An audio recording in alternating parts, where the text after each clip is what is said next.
Fərqindəsiz ki, artıq 20 saniyədən uzun videolara baxa bilmirik. Çünki beynimiz sürətə alışıb. Instagram, TikTok kimi sosial şəbəkələr üzündən dayanmadan reels sürüşdürürük. Buna diqqət dağınıqlığı desək də, məncə artıq bu ciddi bir xəstəliyə doğru gedir. Çünki nə uzun-uzun filmlərə baxa bilirik, nə kitab oxuya bilirik. Hətta bəzən dostlarımla oturub uzun-uzun söhbət eləyəndə belə kimsə dinləməyə səbrimin çatmadığını hiss eləyirəm. Bəzən isə tam tərsi. Tanımadığımız insanların uşaqlıq hekayələrini, universitet anılarını, hətta bəzən senaryomu gerçəkmi bəlli olmayan süni xaoslarına belə qulaq asırıq.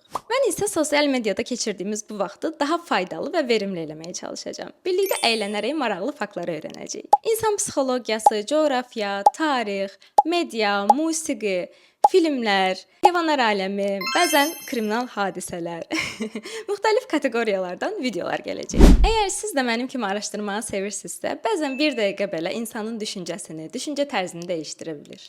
Məsələn, istifadə elədiyimiz əşyalar, yediyimiz yeməklər, hətta gündəlik vərdişlərimizin belə inanılmaz hekayələri var.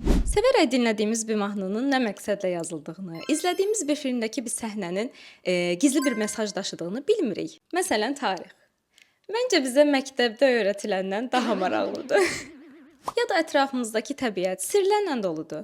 Adi görünən bir heyvanın inanılmaz bacarıqları var. Və ya gündəlik istifadə elədiyimiz bir əşyanın bəlkə də təsadüfən icad olunduğundan ya da adının hardan gəldiyindən xəbərimiz yoxdur.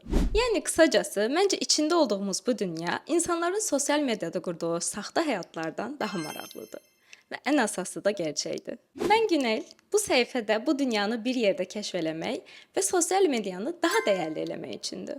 Ümid eləyirəm ki, siz də bu yolda mənimlə bir yerdə araşdırmağa və öyrənməyə ortaq olarsınız və motivasiya verərsiniz.